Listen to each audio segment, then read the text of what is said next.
entre le vendredi et le vendredi, à travers l'abondant courrier que les téléspectateurs et les auditeurs m'adressent. En effet, je lis qu'il y a deux France. La France qui, volée fermée, est entrée en dormition, et la France de l'aurore qui se lève, luciole à la main, et qui ouvre un chemin de lumière en nous invitant à prendre d'une main ferme la petite main de la petite fille Espérance de Péguy. Alors oui, après l'ode aux Français de souche, après l'ode aux Français de désir, j'ai envie de m'adresser à ce Français-là, le Français éclaireur. En fait, il appartient, ce Français éclaireur, à une petite minorité active qui a compris que lorsque la tectonique des plaques se déplace et nous emporte dans son vertige, il suffit d'un doigt, d'un petit doigt, d'un seul doigt pour faire levier. Il suffit d'un doigt pour déplacer des bouts de France. Il suffit d'un doigt pour montrer aux regards en tension, là-haut, le passage du chariot dans la Voie lactée. Je pourrais citer des lettres, des milliers de lettres qui m'arrachent des larmes. Par exemple, cette lettre d'un professeur qui a tout quitté et qui crée son école. On y trouve la levée des couleurs, l'uniforme, l'exigence, l'excellence. Et il m'écrit seulement avec les mots de Victor Hugo, j'ai voulu fabriquer des têtes épiques. Et moi j'ai pensé, et je lui ai répondu, la France a besoin de héros. En fait, chaque lettre est une manière française de disposition de l'esprit et du cœur, singulière dans notre pays. Je dis ça parce que je pense à cette lettre si simple d'une aide-soignante et qui me confie qu'en fait, elle consacre toutes ses économies pour aller voir chaque soir une vieille dame dans un EHPAD près de chez elle.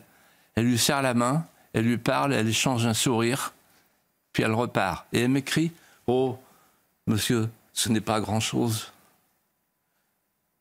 C'est si peu. » Et moi, je lui réponds « Mais madame, la voilà l'esthétique de la miséricorde.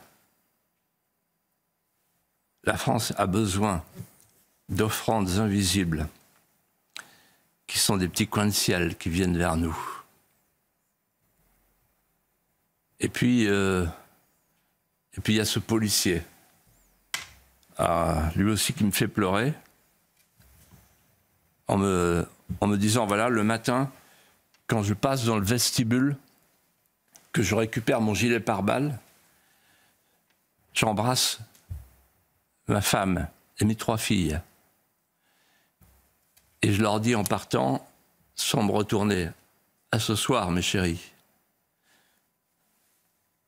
Et j'entends derrière moi ma femme qui murmure, à ce soir, peut-être. Et moi je lui réponds, monsieur le policier, ce peut-être est sacré. Car il y a dans ce peut-être toute la grandeur française. Il y a le sacrifice consenti par une femme, par une famille, pour plus grand que soi. Il y a l'impôt du sang, il y a l'oblation française. La France a besoin de ces hommes qui portent la livrée des hautes préoccupations.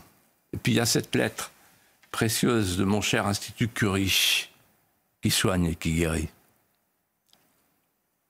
Cette lettre d'une équipe de chercheurs qui vient de créer une molécule miracle pour éliminer les cellules métastatiques. Découverte française, invention française. En fait, on a là la démonstration que le nouveau monde dans lequel on est entré, le monde de la miniaturisation, relève les petites nations et donne une chance aux nations moyennes. Pourquoi? Parce que la grandeur aujourd'hui, c'est plus la taille et la puissance comme du temps de Villard de la Blache. La grandeur aujourd'hui, c'est comme l'atome. C'est la combinaison contradictoire de l'infiniment petit, de l'infiniment puissant. La France a besoin de ces intelligences de l'improbable. Et puis, il y a ce jeune homme qu'on connaît bien ici dans cette maison. Ce jeune homme qui a fait le tour de France des cathédrales et qui, muni de sa foi et d'un sac à dos, a provoqué la fuite d'un terroriste qui était en train de tuer des enfants dans leur landau. Et en fait, qui me dit, j'ai pas fait exprès, c'est l'instinct, j'ai pas eu le choix. C'est comme Bayard, chevalier sans reproche et sans peur et sans reproche.